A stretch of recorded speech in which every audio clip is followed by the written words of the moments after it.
भारत के famous zone और most wanted तो कई हैं, लेकिन आज हम बात करेंगे उन टॉप 10 गैंगस्टर की जिनके कारण भारत को काफ़ी परेशानियां झेलनी पड़ी। नमस्कार दोस्तों, मैं हूं दिलीप सिंह। आप देख रहे हैं मेरा यूट्यूब चैनल डी इन्फॉर्मोलॉजी। तो चलिए शुरू करते हैं। दोस्तों, टॉप 10 गैंगस्टर की लिस्ट में 10वें नंबर पर है अरुण गवली। गवली माफिया नेताओं में से एक था जो एक राजनेता बन गया था।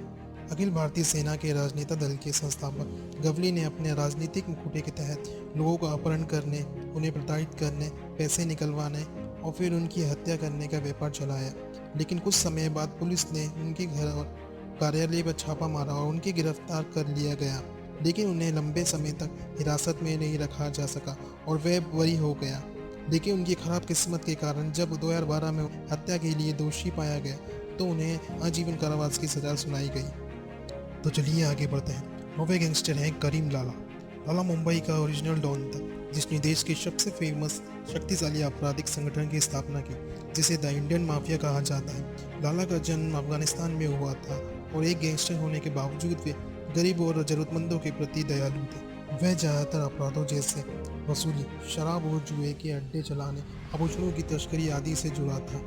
अगर आपने अभी तक चैनल को सब्सक्राइब नहीं किया है तो जल्दी से सब्सक्राइब करें और बेल आइकन को प्रेस करें ताकि आगे भी आने वाले अच्छे इंफॉर्मेशन रिलेटेड वीडियोस आप तक पहुंचते रहें।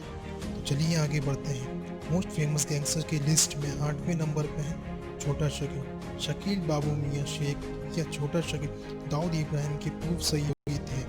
उन्होंने दाऊद इब्राहिम के साथ मुंबई हमले के लिए योजना बनाने के बारे में भी स्वीकारा है।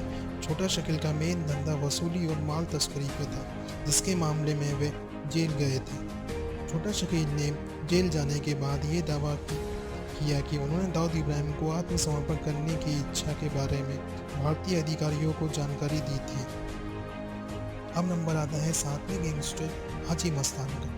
मस्तान हैदर मिर्जा को हाजी मस्तान के नाम से जाना जाता है।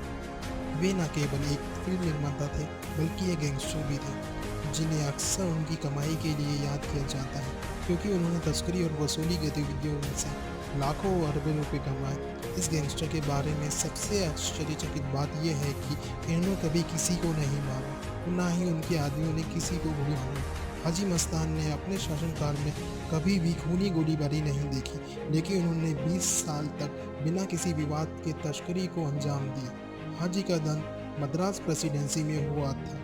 8 साल की उम्र में वे मुंबई चले गए, जहां उन्होंने कॉम्फर्ट मार्केट में एक छोटी साइकिल मरम्मत की दुकान चलाई। बॉलीवुड की मशहूर film once upon a time in Mumbai इन्हीं के जीवनी पर आधारित है। तो चलिए आगे बढ़ते हैं। 6वें नंबर पर है वरदराजन मुदलियार। वरदराजन मुन्नीस्वामी मुदलियार को वर्द भाई के रूप में भी जाना जाता है, जो सबसे प्रसिद्ध भारतीय गैंगस्टर में से एक थे। उनका जन्म मद्रास प्रेसिडेंसी में हुआ था और बाद में वे मुंबई चले गए। वहाँ उन्होंने एक कुली के रूप में अपना करियर शुरू किया। फिर बाद में उन्होंने हाजी मस्तान के साथ हाथ मिलाया और डाक कार्गो की चोरी करने लगे। इस उम्र के बाद वे एक पूर्ण गैंगस्टर के करियर में डूब गया, जैसे सुपारी लेना, जमीन पर कब्जा करना, नशीले पदार्थों को सप्लाई करना आदि। अपराधी होने के बावजूद मुदलियार ने गरीबों की मदद करता था और गणेश चतुर्थी बॉलीवुड हस्तियों के साथ मनाता था। इसी वजह से वे मुटुंगा और धरावी के तमिल समुदायों के भीतर एक भगवान की तरह पूजनीय था।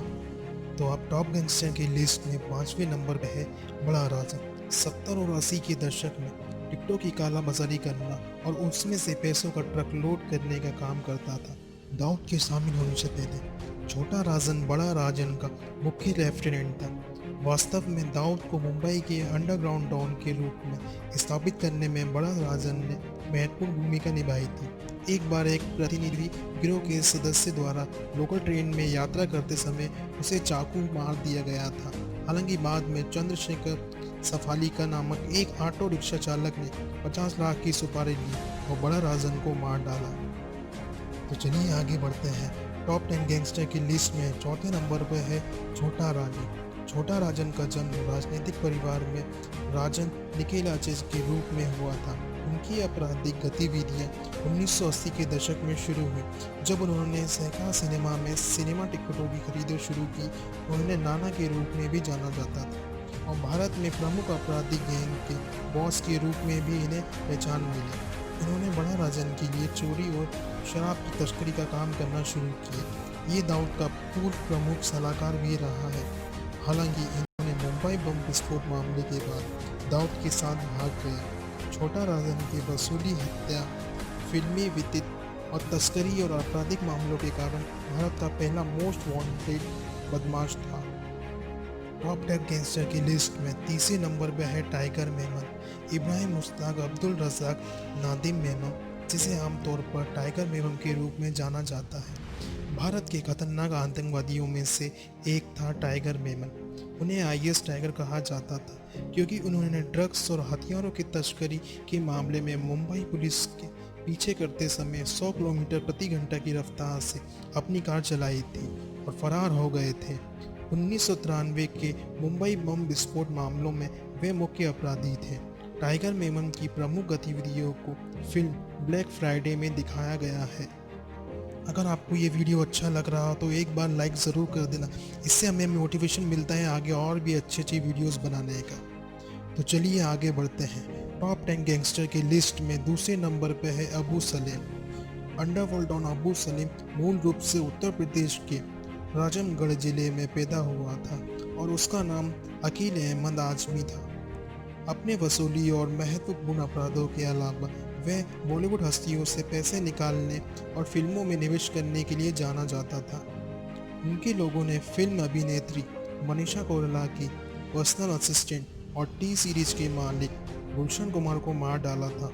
हालांकि आमिर खान, आशुतोष गोवारिकर और कई मशहूर हस्तियों ने उनके खिलाफ हमला किया था और उन्हें 1993 के बम विस्फोट और 50 अन्य मामलों में दोषी ठहराया गया था। तो अब हमारे टॉप 10 गैंगस्टर की लिस्ट में नंबर आ गया है पहले गैंगस्टर का, जो है दाऊद इब्राहिम। मशहूर दाऊद इब्राहिम दुनिया का तीसरा सबसे खतरनाक गैंगस्टर है और शायद भारत का पहला। वे मुंबई में भारत आधारित और संगठित अपराध डी कंपनी के प्रमुख हैं। उन्हें दुनिया में गोल्ड मेन के नाम से भी जाना जाता है। उनके साथी उन्हें भाई कहकर बुलाते हैं। वे बहुत सारे आपराधिक मामलों में शामिल रहा है। आप सब ये तो जानते ही होंगे कि वह मुंबई के 1993 में हुए बम विस्फोट का मास्टरमाइंड था और उन्होंने 2008 के मुंबई हमलों के लिए सामग्री भी उपलब्ध कराया था। केवल भारत ही नहीं बल्कि अमेरिका ने भी उसे अंतर्राष्ट्रीय आतंकवादी घोषित किया है। तो दोस्तों, ये थे भारत के टॉप 10 गैंगस्टर। अगर हमसे इस लिस्ट में कोई गैंगस्टर छूट गया हो तो कमेंट बॉक्स में हमें ज़रूर बताइएगा ताकि पार्ट 2 में मैं उन्हें कवर कर सकूं।